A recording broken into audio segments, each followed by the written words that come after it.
Good afternoon. This is the Ordinance Committee meeting of April 28th. Are there any members of the public who wish to comment during the public comment period? Seeing none. Oh, can I also get the roll call from Ms. Juan, please? Yes, Councilmember Rouse. Here. Councilmember Hotchkiss. Here. And Councilmember Murillo. Here. Thank you. All right, very good. We're here to discuss the ordinance to prohibit private well construction on properties served by the city's water system. And may I have the report, please? Sure. Mr. Chair, committee members, my name is Kelly Dyer. I'm the Water Resources Supervisor, and I'm here to recommend that the Ordinance Committee forward to Council an introduction of an ordinance amending Section 14.32 of the Santa Barbara Municipal Code. The amendment would prohibit private well construction on properties that are served by the city's water supply system, and also repeal a section pertaining to emergencies. As you all know, we're in the fourth year of a historic drought, and the City Council will consider declaration of Stage 3 drought emergency next week. Groundwater is a very important water resource for the city, particularly during droughts when our surface water supplies are limited. It's also the only drinking water supply that's available on this side of the mountains if there was an emergency that cut off or interrupted our supply from the Santa Ynez River. It's our only drinking water source that's currently operational in that type of an emergency situation. So there's multiple reasons why it's important to protect our groundwater resources as a drought and emergency supply for this community. The city boundaries overlie storage units 1 and 3 of the Santa Barbara Basin, as well as a portion of the Foothill Basin. Therefore, the city is the permitting agency for any new wells in that area. There are portions of the Foothill groundwater basin that are in the county, and the county is the permitting agency for those areas. Santa Barbara Municipal Code Chapter 14.32 is known as the well ordinance for the city, and staff is recommending an amendment that would prohibit the construction or replacement of water supply production wells when a property is or can feasibly be served by the city's water supply system. This prohibition will help ensure water users adhere to the city's water conservation rules, which are enforced to anyone who is served by the city water system. And it will protect the financial integrity of the city's water supply system by preventing parallel usage of groundwater and city water supplies. The amended ordinance will help staff better manage the city's groundwater basins and ensure that there are adequate water supplies for public health and safety and to meet the needs of this community throughout the drought. Staff has also identified an outdated emergency clause in the existing ordinance. Essentially, it says that a new well could be constructed without a permit if it's an emergency situation. And with City Council considering declaration of a Stage 3 drought emergency, we didn't want there to be any misinterpretation that anyone could go out and build a well without a permit during the Stage 3 drought emergency. So we spoke with the city attorney about this, and he recommended that we remove that language from the ordinance. And if there's any questions, I'd be happy to answer them. I have one question, Ms. Dyer.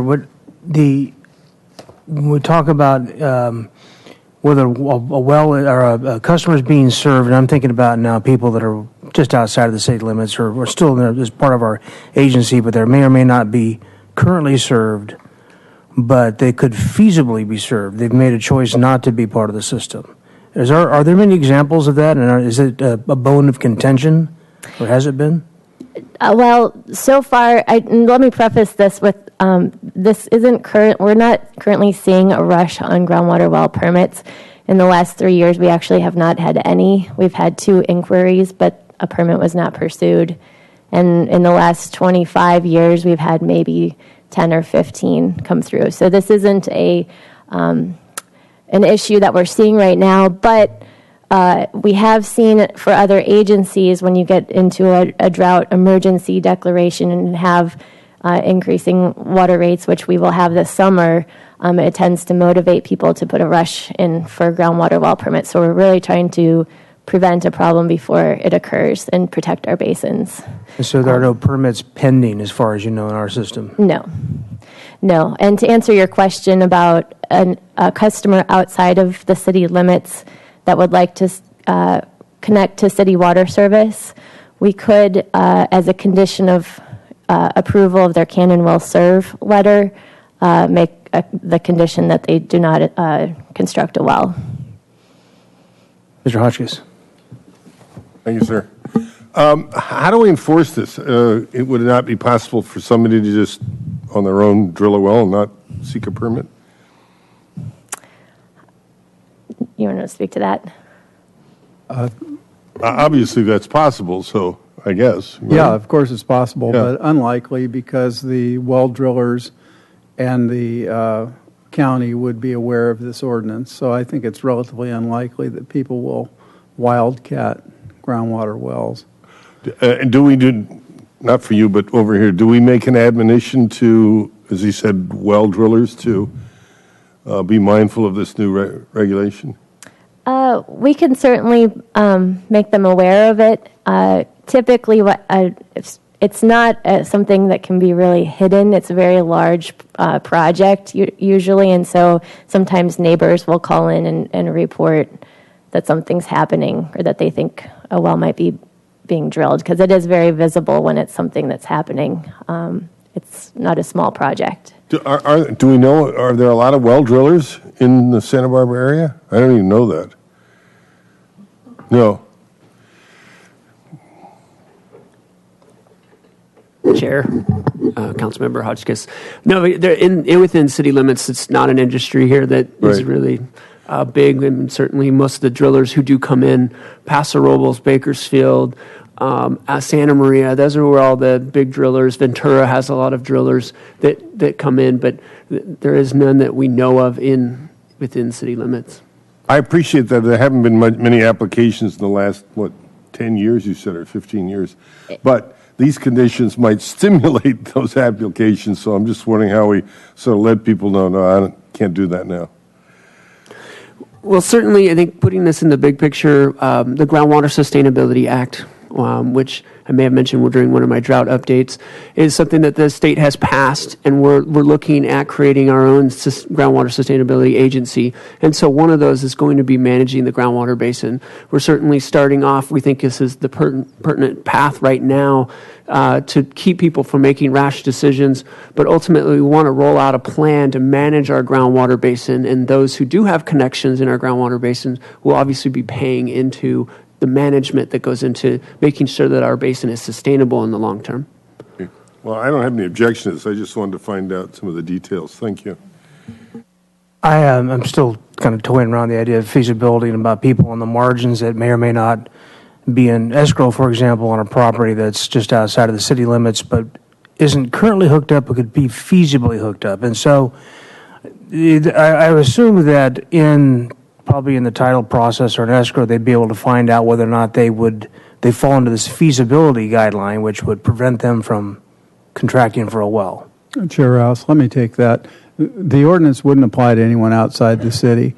What Ms. Dyer said was that we would apply the same rules that the ordinance establishes for people in the city to those out of the city through our can and will serve letter process. So before anyone can develop outside of the city, at least within county jurisdiction, they need to get proof from the city that we can provide water, if indeed they want to come to the city. The feasibility language is really there as a safety valve to protect against the unusual circumstance where someone was close to the city's water system but couldn't connect. So it's sort of a protective safety valve more than anything else. Well, it is interesting, especially in this atmosphere that we're in right now, that I suppose California is a bit of a hodgepodge of regulations between different agencies. And there's a lot of talk about, mineral rights and those kinds of things. And I don't know, is there an interlock with state law for our municipality? Is it, do we get to supersede larger agencies in this with our own regulation? Well, that's a very good question. I wouldn't say that we supersede larger agencies. There really are no larger agencies until the Sustainable Groundwater Management Act goes into effect, as Mr. Hagmark mentioned. In other words, groundwater is truly the Wild West in terms of regulation in California right now. So every property owner has an overlying right to use groundwater underneath their property unless that right is severed from the land. In many development scenarios, the city requires people to dedicate their well rights to the city. This is an extension of that kind of rule, and it's saying that if you are served by the city or can be served by the city's water system, you can't drill a well. That's an exercise of the city's local police power, and I believe it's permissible under the state constitution for us to do that, even though it does raise some property rights issues, because water is, of course, an element of real property in California. Right. I would just, think of some kind of a precipitous gang of lawsuits coming forth about property rights, but, obviously you've thought that through, so. I've thought it through. I can't preclude a lawsuit, but I do feel like this is defensible, and we're not the first to do this. It's a means, at its simplest level, it's a means of preventing people from bypassing the city system. And we have a proprietary interest as a business in seeing that people connect to the city's water system when it's available to them. Right. Mr. Hotchkiss. Question for you, Mr. Colon. This wasn't necessary before. We didn't feel this strict ban was necessary before our particular drought system now. Our situation. Should this not have a sunset clause on it to revert to existing language? We discussed that at a staff level, council member, and I advise against it because I believe the financial integrity of the water system warrants having a rule that if you can connect to the water system, you do that first, and an exclusion to the ability to drill a well. In other words, as I said, we have a proprietary business interest in assuring that people use the city water system. The city has invested a tremendous amount of money in making water available and has a franchise obligation to serve everyone within its boundaries. So by bypassing that system, the would-be well owner, in effect, shifts that financial burden onto his or her neighbor.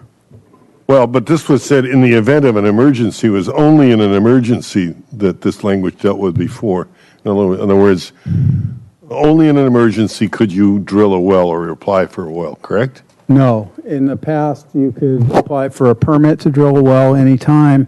What the stricken language in the proposed ordinance says is that in the event of emergency, you didn't even need a permit. So we're taking that out so that even in emergency situations, a permit will be necessary. All right, I understand. Thank you. Okay. Any further comments? Ms. Murillo.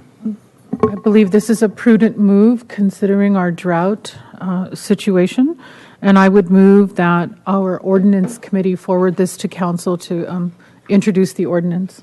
Second. Okay, been moved and seconded. Any discussion? All in favor say aye. Aye. And opposed? Very good. Motion passes, and I think that's all she wrote today. Thank you.